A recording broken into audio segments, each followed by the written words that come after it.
Hi dear lovely ones, welcome back to our English grammar class. Our topic is the sentence and its parts. ये दूसरा हिस्सा है part 2।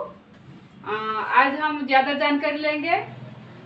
ये जो हमने लिखा ना, the subject appears at the beginning, in the middle और at the last part of a sentence। हमने हिंदी में भी लिख दिया सब्जेक्ट या कर्ता जिसको बोलते हैं। कर्ता वाक्य के पहले, बीच में या अंत में रह सकता है। ऐसे हम 2-3 एग्जाम्पल लिए हैं। आप ये बहुत सारे एग्जाम्पल ले सकते हो। Ram goes to school every day.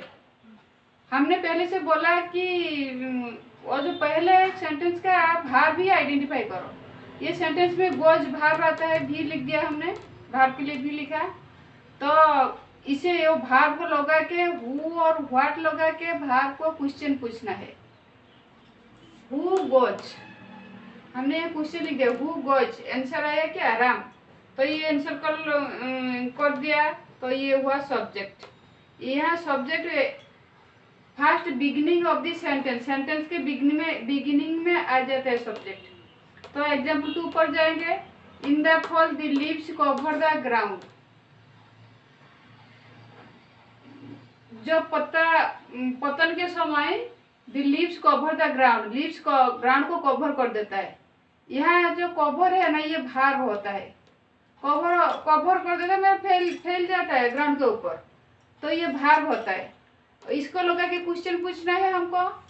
तो क्वेश्चन पूछे कि व्हाट कवर। आंसर आया द लीव्स कवर। यहाँ जो लीव्स है ना, ये बिल्कुल सेंटेंस के बीचों बीच है, बीच में है, सेंटेंस के बीच में। तो द लीव्स हुआ सब्जेक्ट। यहाँ सब्जेक्ट सेंटेंस के बीच में आया, सेंटेंस में पहले से ही नहीं आया। एग्जाम्पल 3 पर जाएंगे। In the city lived many poor people. पहले भार को ढूंढना है। भार को आया कि लिव्ड, तो इसको लगा के हमें क्वेश्चन पूछना है। तो क्वेश्चन पूछेंगे हु लिव्ड। क्वेश्चन क्या आता है? Who lived. ये हु लगा के जो क्वेश्चन पूछेंगे तो मेनी फॉर पीपल आंसर आ जाता है, मेनी फॉर पीपल।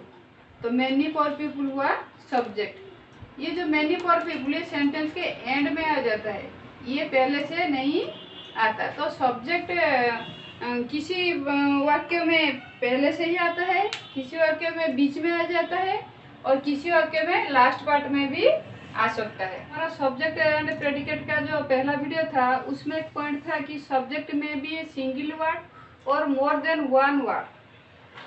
सब्जेक्ट एक ही वर्ड हो सकता है या एक से ज्यादा वर्ड भी हो सकता है। और दूसरा पॉइंट था प्रेडिकेट में भी सिंगल वर्ड और मोर देन ए वर्ड।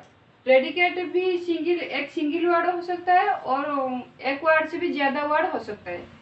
तो इसके लिए हमने एग्जाम्पल लिया, ही गोज। ये क्या सेंटेंस होता है? Simple sentence. और तो इसको क्वेश्चन, ये जो भार्ब है ना, गोज भार्ब, इसको लगा के हम क्वेश्चन पूछेंगे। भार्ब को लगा के हम हमेशा क्वेश्चन पूछते हैं, इसको लगा के क्वेश्चन पूछेंगे। Who goes. हु और व्हाट लगा के हु और व्हाट प्लस भार्ब, ऐसे ही हम क्वेश्चन पूछेंगे। हु गोज, ये भार्ब के साथ हु लगा के क्वेश्चन पूछते हैं। तो आंसर आया ही। तो ही यहाँ सब्जेक्ट हुआ। यहाँ सब्जेक्ट एक प्रोनाउन है, तो सब्जेक्ट एक सिंगल वर्ड हुआ। ही एक ही वर्ड है। और प्रेडिकेट आया गोज। गोज यहाँ प्रेडिकेट है, ये भी एक सिंगल वर्ड है। देन एग्जाम्पल 2 पर जाएंगे। Ram and Shyam went to school. यहाँ भी ये जो वेंट है ना, ये भार्ब है। ये भार्ब के साथ हम क्वेश्चन पूछेंगे। Who went to school. Verb को लगा के क्वेश्चन पूछने से आंसर आता है कि Ram and Shyam went to school. Who went, Ram and Shyam. तो राम एंड श्याम सब्जेक्ट हुआ।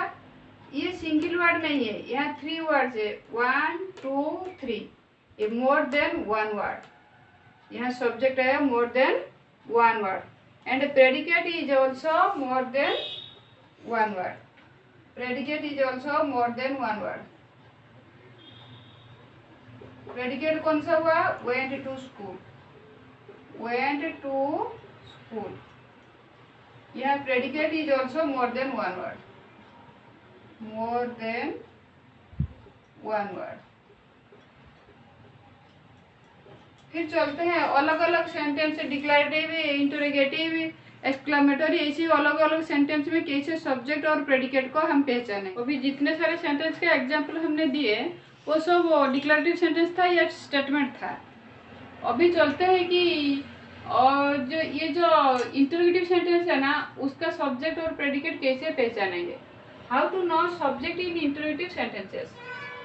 इंटरोगेटिव सेंटेंस में सब्जेक्ट को कैसे पहचानेंगे? पहले सब्जेक्ट को पहचानेंगे, फिर जो दूसरा हिस्सा सेंटेंस में आएगा, जो रेस्ट पार्ट आएगा वो प्रेडिकेट होगा। ओके, देन फर्स्ट एक एग्जांपल लिए, व्हाट इज योर नेम। ये जो व्हाट इज योर नेम, यहाँ सब्जेक्ट कौन सा है? मैंने लिख के रखा है, पहले आंसर दो। इस क्वेश्चन का पहले आंसर ही दो। आंसर से ही सब्जेक्ट मिलेगा। इसको हम आंसर देंगे तो कोई बोलेगा my name is Sunita, my name is Anita, my name is Reema, ऐसे ही बोलेगा। तो माय नेम इज, मैंने लिख दिया answer, my name is Sunita. यह भार्ब कौन सा है? इज भार्ब हुआ। इस इज को लगा के क्वेश्चन पूछना है, what is my name is. Answer कौन सा है? My name is. इस सेंटेंस में माय नेम हुआ सब्जेक्ट। ये माय नेम रिलेशन रखता है योर नेम से। और जो पहला वाला इंटरोगेटिव सेंटेंस है ना, वो तो हमने आंसर लिख दिया, डिक्लेरेटिव सेंटेंस में ये ट्रांसफर कर दिया। इसका आंसर जो आता है, ये जो पहला वाला सेंटेंस है व्हाट इज योर नेम, ये माय नेम से आता है योर नेम। अगर इस सेंटेंस में माय नेम सब्जेक्ट होगा तो इस सेंटेंस में योर नेम ही सब्जेक्ट होगा। आंसर सेंटेंस में जो सब्जेक्ट आएगा उसका रिलेशन जो इंटरोगेटिव सेंटेंस में आता है वही सब्जेक्ट होगा।